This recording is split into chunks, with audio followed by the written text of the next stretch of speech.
A francia királyság, vagy ahogy a korban nevezték az Ancien Régime, a 18. században sok nehézséggel küzdött. A gazdasági növekedés ellenére Angliával és Hollandiával ellentétben a megélhetés és a vagyonszerzés legfőbb forrása továbbra is a mezőgazdaság maradt, és az anyagi javak a társadalom különböző rétegei között egyenlőtlenül oszlottak meg. Az ebből fakadó társadalmi feszültségek mellett a kiváltságok átláthatatlanul bonyolult rendszere, a rokokó fényűzést képviselő királyudvar, az államcsőd folyamatos veszélye és az abszolút királyi hatalom jellemezte a francia királyság 18. századi viszonyait. 14. Lajos halálával az ország európai nagyhatalmi tekintélye fokozatosan csökkent, a francia katonai túlsúly megszűnt, és a Bourbon uralkodó család tagjai a kormányzást inkább minisztereknek és szakembereknek engedték át, sőt előfordult, hogy a király kegyencei juthattak túl nagy szerephez. Ilyen volt például a polgárcsaládból származó Jean-Antoinette Poisson, aki 15. Lajos ágyasa és szeretője volt, majd királyi kegyből Pompadour márkinője lett, és 1745-től majdnem 20 éven keresztül jelentős befolyást gyakorolt az uralkodó döntéseire. A század második felében Franciaország a felvilágosodás korába ért. A rendszer problémáit a saját szintjén a társadalom minden csoportja érezte, és a szellemi életet a hagyományos értékrend támadás, valamint a kritikai gondolkodás jellemezte. Voltaire szatirikus műveiben bírálta az egyház működését, Montesquieu máig érvényes megállapításokat tett az államhatalom működéséről, Rousseau pedig kétségbe vonta az uralkodói felségjogok igazságosságát.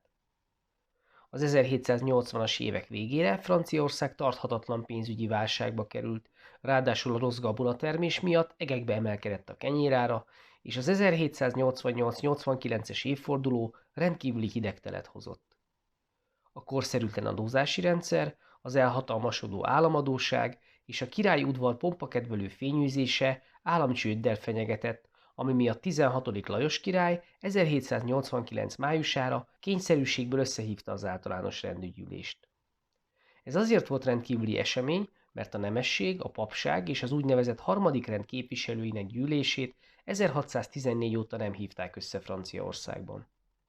A polgári képviselők megválasztása előtt a városokat elárasztották a röpiratok és kiáltványok, amikben a radikális értelmiség képviselői már a francia nemzet követeléseit fogalmazták meg. Amikor május 5-én összeült az országos rendi gyűlés, már is nézeteltérés alakult ki, mert az udvar, az első, valamint a második rend kiváltságokhoz ragaszkodó csoportjai csak a pénzügyek rendbetételét akarták elérni, az ömében jogi végzettségű polgárokból és tőkés vállalkozókból álló harmadik rend követei viszont átfogó reformokat akartak. Elsőként a három rend együttes ülésezését és fejenkénti szavazást, vagyis a rendügyűlés nemzetgyűlési alakulását szerették volna elérni. A papi rend támogatásával ez sikerült is, amire válaszul 16. Lajos király június 20-án sürgős javítási munkák ürügyén bezáratta az üléstermet. A nemzetgyűlés ennek ellenére nem oszlott fel, hanem ellenállt, és a közelben lévő labda és egyéb testedzéshez szolgáló nagyterembe, az úgynevezett labdaházba vonult át. Az itt összegyűlt 575 küldött esküvel fogadta meg, hogy a nemzetgyűlést feloszlathatatlannak tekintik mindaddig, míg új alkotmányt nem teremt Franciaország számára. A jóindulatú, de mérsékelt politikusi képességekkel rendelkező uralkodót a környezete határozott ellenlépések megtételére ösztönözte, aki ezért Párizs köré összevonatta a katonasságot. 16. Lajos rosszabbul nem is időzíthetett volna. Az élelmezési válság, a magas gabonaárak és az állami adók miatt ínséges időkben a katonaság által okozott fenyegetettség csak felfokozta az indulatokat és az utcára vitte a tömegeket. A tüntetők és a király egyik osztaga összecsapott, a párizsi polgárok felfegyverkeztek és polgárőrségek szervezésébe kezdtek. 1789. július 14-én megostromolták az Ancien Régime retteget börtönét, a Bastille, melynek elfoglalása és lerombolása a francia forradalom kirobbanását jelentette. Bár az erődben alig találtak foglyokat és fegyvereket, a Bastille a zsarnokság szimbólumának számított. Emiatt válhatott ez a nap nem csak a francia forradalom kezdőnapjává, hanem később Franciaország nemzeti ünnepévé is. A főváros után a vidék is megmozdult, ami a királyt és a nemeseket meghátlálásra késztette. megszűntek a feudális előjogok és kiváltságok, megvalósult a közteherviselés és a törvény előtti egyenlőség.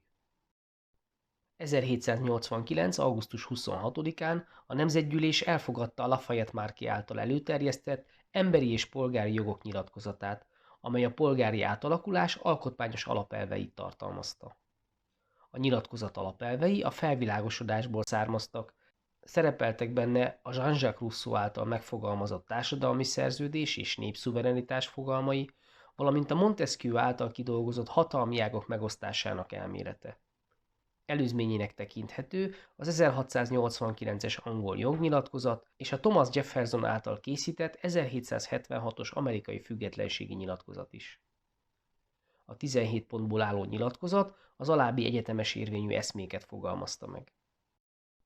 Az embereket születésüknél fogva szabadnak és egyenlőnek kell tekinteni, köztük lévő különbség csak a társadalmi hasznosság alapján lehet.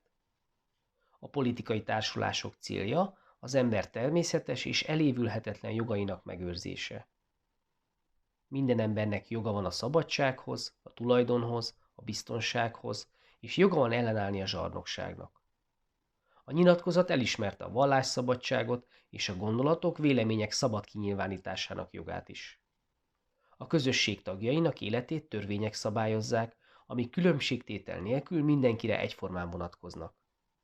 Vád alá helyezni, letartóztatni és fogva tartani bárkit csak a törvény által meghatározott esetekben lehet, és mindaddig, amíg a bűnösségét nem bizonyítják, ártatlannak kell tekinteni.